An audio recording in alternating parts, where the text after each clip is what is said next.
So you have to make sure that your stone will fit in from the top. So I perfected the round shape of the bezel on the mandrel. Now I'm going to take the stone. It fits in perfectly. It's not too big, but I don't have to jam it to push it in. If you have to jam it to push it in, once you connect it to the base, you'll never be able to get the stone in because there won't be any wiggle room. So you have to make it fit perfectly. Okay, earlier today I made another bezel, which I took the 1 by 1 inch piece of sterling that you're all going to be getting, and I used the disc cutter. I never thought to do this before, but I used the disc cutter to cut a circle, and I soldered the bezel onto this circle, and I've got this nice little edge here. I could have made the circle larger, and you could solder all kinds of things on it. We've got this is 14 gauge twisted wire.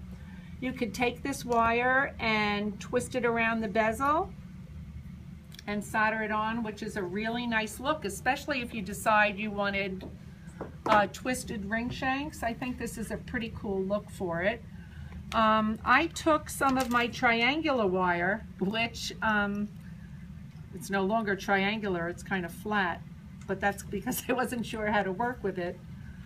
But I think this is one of the rings that I'm going to make with the triangular wire. You can see here, this is one of the first things that I said. It was an apple. I thought that the stone looked like an apple, so I cut out the shape of the apple. But since you have a full inch to play with, you can do different things with the stone. So you can talk to me about whatever ideas you might have. You can melt little balls. If you take, what happens with your silver is you've got this square inch. You don't throw anything out. You've got the square inch. Let's say you wanted to put little spheres on both sides of your stone. You would take some of your scrap, don't throw it out. You would put it down on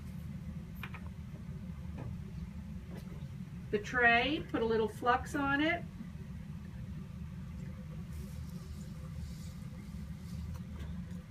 Heat it, and it'll form a perfect sphere. Because it's on a flat tray, the bottom of it will be flat, but it'll form a perfect little ball.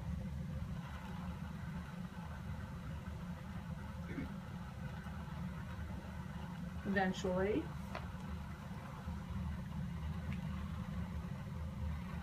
This is definitely little.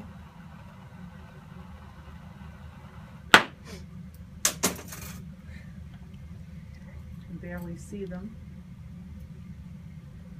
But you could take a whole bunch of these little spheres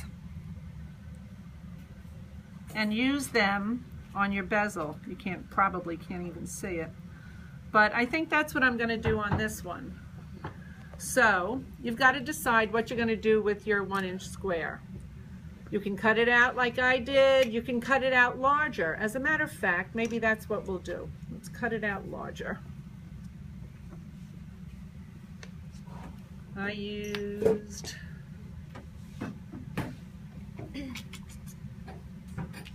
this one. Okay, so I'm going to cut out a larger sphere, larger circle disc. Here. Put my silver in.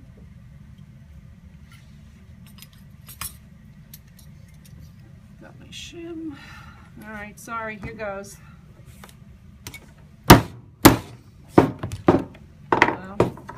Well, I didn't have it all the way over, but it's still gonna work. All right, you'll probably want to emery it. You all know how to do that. File it down so it's nice and smooth.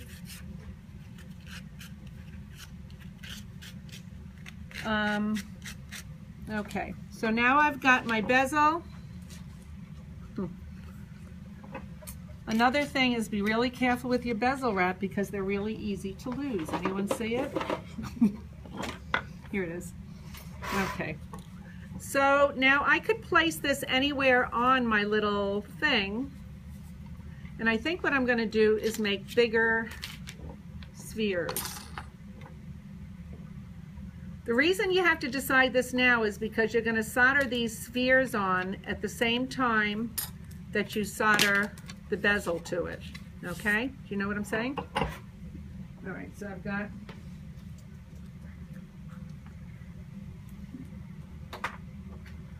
three pieces of sterling, flux, and heat.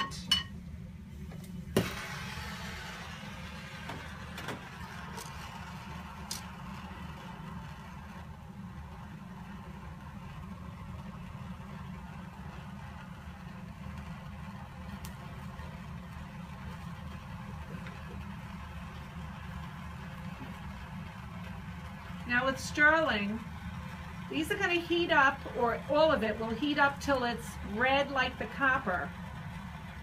When it gets to that point, it definitely melts. You don't want to put it into the quench until it cools. Otherwise, it'll make the sterling brittle. So you kind of let it cool to black. All right, as soon as it cools to black, you can quench it. When you're making little spheres, you don't want to drop them in the quench necessarily, because then you don't always find them or drop them.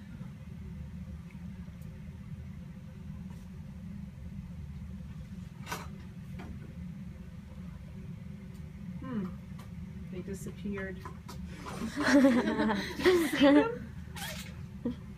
They did. Don't touch it. There? Oh yeah, thanks honey. Ooh, time for the eye doctor. All right, and I got the teeny one over here. All right, so my thought is, I have 5 of them. It's always more pleasing for the eye if you have an odd number.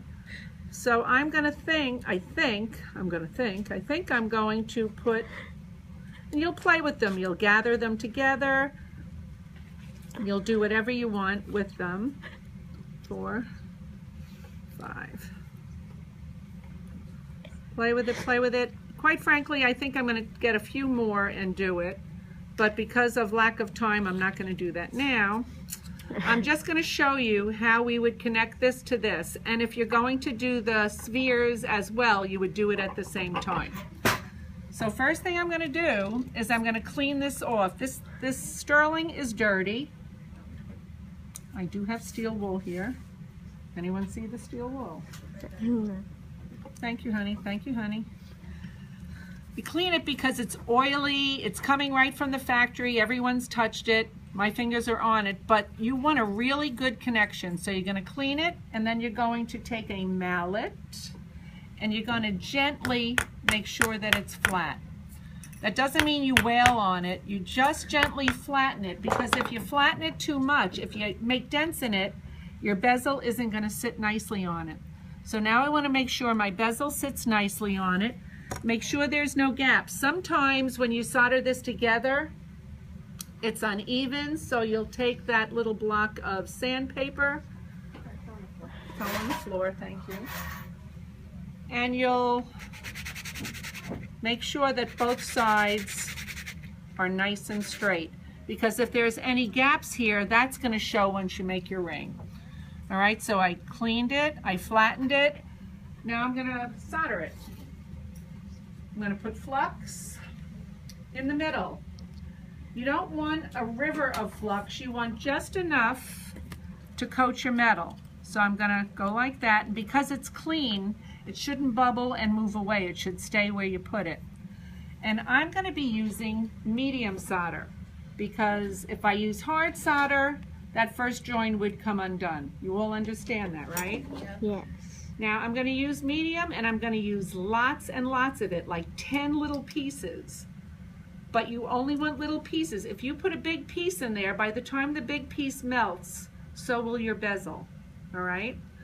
So I'm going to cut a lot of little pieces.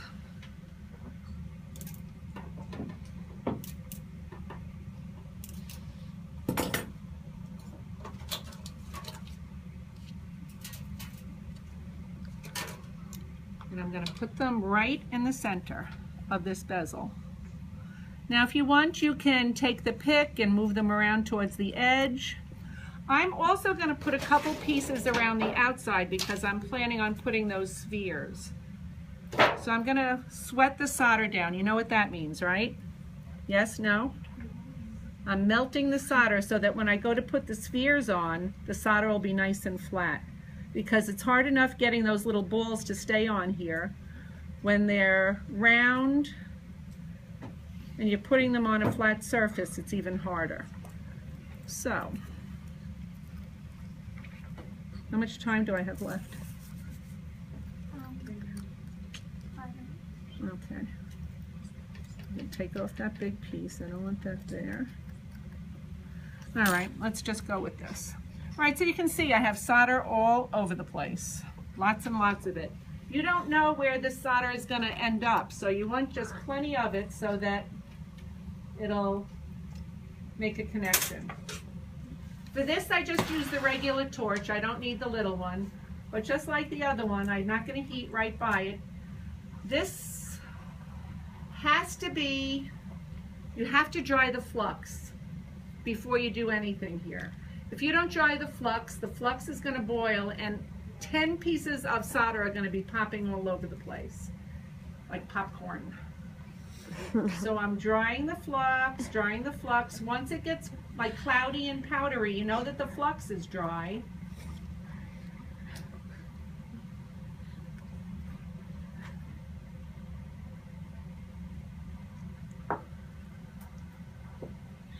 It's powdery, so I'm just going to go in. I'm going to bring, ouch, I'm going to bring this over